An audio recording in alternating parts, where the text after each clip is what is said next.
So a lot of people talk to me about extending the season and growing crops nice and early. I don't generally think of what I do as growing things early. Most of my focus really is just on having a continuous supply of food all year round. And that is fresh food all year round rather than frozen food, because just our tastes are such that we don't really like frozen food. And so 95% of what we eat is fresh. We just freeze a few berries mostly. And so my objective is to kind of have staples all year round. And I kind of consider something to be a staple if we eat it all the time, and if the work involved in getting it all year round is kind of below my threshold for, jumping through hoops. And that threshold is pretty low.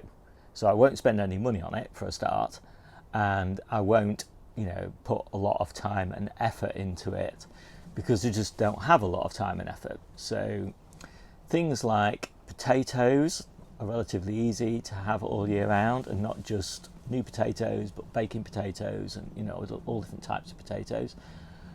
Beetroot, a great favourite of mine. It's definitely possible to have that all year round. Carrots, it's possible to have all year round. Of course, all the leafy greens, no problems. Salad greens and things like that. Radishes, not very difficult to have all year round. There's lots of things that I just consider the staples, flowering brassicas and things.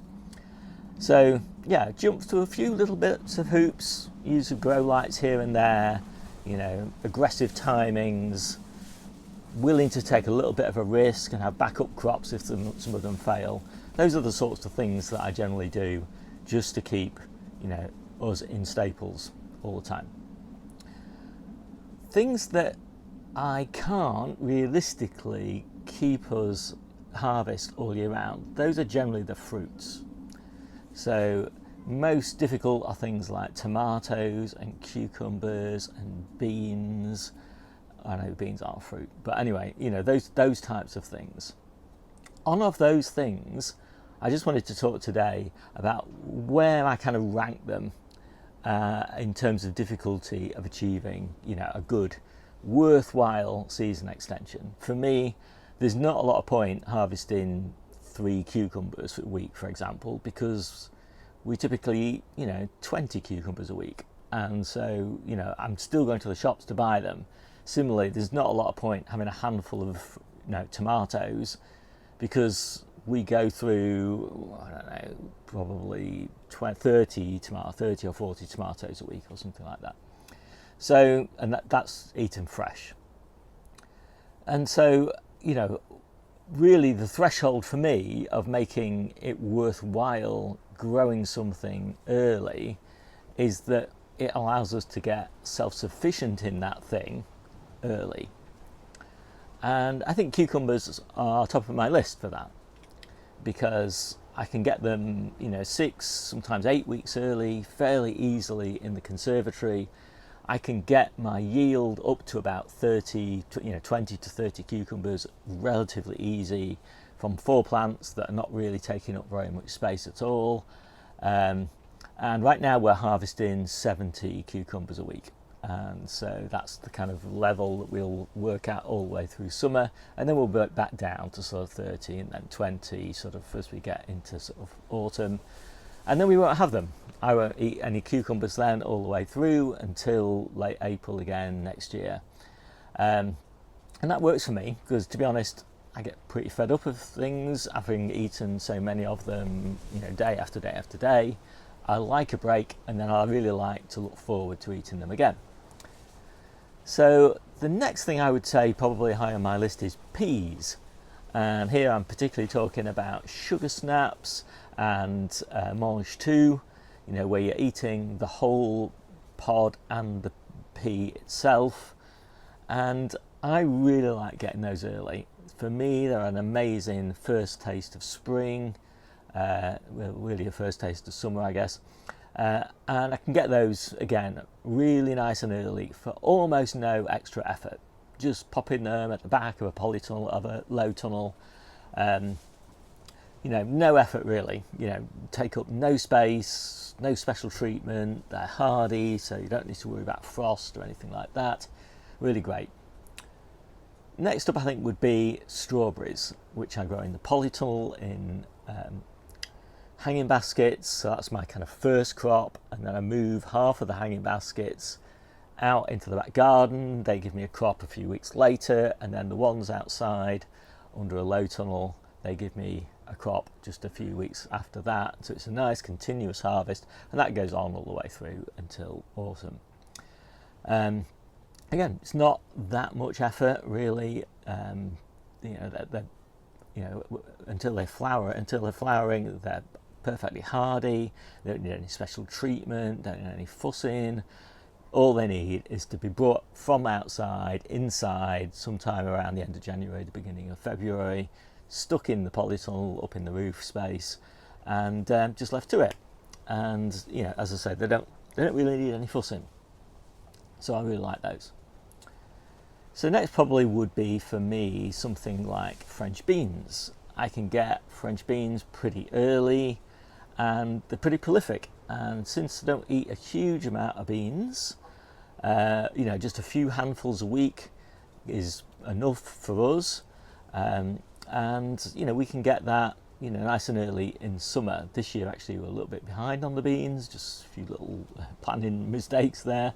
But normally I'm harvesting beans towards the end of May, early June, and they're kind of nice and prolific. And again, I just start those in the polytunnel, no problem at all. Actually this year we did start some in the conservatory, just dwarf French beans in a big container, and we were eating those back in April, I think. I'll put all the dates up as I go anyway. So they're pretty good. I think then I'll come on to tomatoes. I don't really rate tomatoes as a good thing to try and grow early, just because of quantity.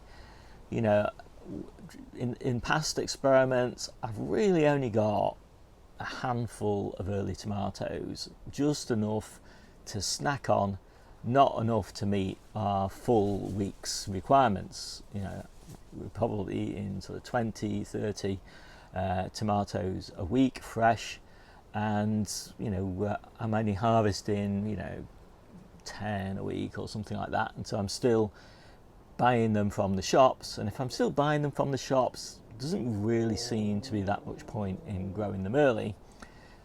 I don't get to that kind of threshold where I'm fully self-sufficient in them until about now, middle of June. And about now I've got enough tomatoes to meet all of our requirements for the week. And at that point I've harvested like 200 cucumbers. So at the point at which I get self-sufficient in tomatoes, I've been self-sufficient in cucumbers for 2 months now. So that's kind of my hierarchy, I guess, of things that I really want early, and then a few quirky ones like parsnips, for example. So parsnips this year I'm trying to get really early. They're a really popular root crop in our household, but we finished parsnips kind of back in February, sort of March time, and we haven't had them for ages. And so this year what I did with those is I started them by chitting, and then I planted the little chitted seeds. When they're just starting to sprout, in one of my cold frames, planted into a spinach bed, and just let them go. And progressively I just kind of harvested out all of the spinach, and in all the gaps between the parsnips I planted onions. So I'm getting 2 crops, and I'm hoping to have those fully harvested during September, and that will allow me then to put spinach back in that bed and basically repeat that cycle. And they're looking pretty good now. I'm really happy with those. And I did actually forget to mention courgettes, or squash in general. So we grow a lot of winter squash and summer squash, and what we really need is something in that kind of late spring and early summer, because by that time the winter squash is kind of finishing and the summer squash is not quite ready. And so we generally grow courgettes for that in the polytunnel, and then that gives us a really nice harvest about a month earlier, and it just fills that gap. you know, between the winter and the summer squash. Now I know obviously courgettes are the summer squash, it's just that they are the one thing that responds really well in a polytunnel to being grown early. And yeah, so it's another great option. And then finally on my list I would put peppers, chili peppers and sweet peppers. Chili peppers I find it's a little bit easier because they're smaller plants and you don't need as many of them to make a worthwhile meal. And we've been harvesting chili peppers now for about a month, I guess. For sweet peppers, I put them below tomatoes and courgettes and things just because, you know, they are quite a lot of effort. You know, they take up quite a lot. They're very slow growing, so they take up a lot of space. They're very tender, so you really need to make sure that they're above, you know, at least 8 degrees and much better 10 degrees centigrade all for the whole of their lives.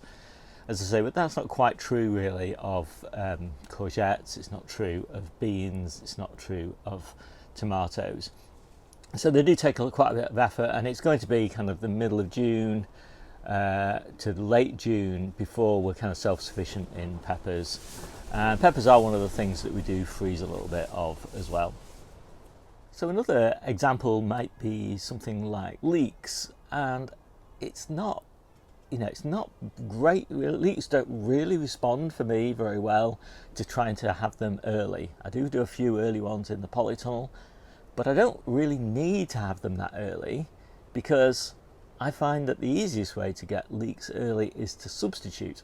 And so I'll substitute with green garlic and elephant garlic, and both of those are really leek-like when they're young and when you're eating the whole of the stem. So there's not really that much point putting too much effort into having those all year round when there's such a good substitute.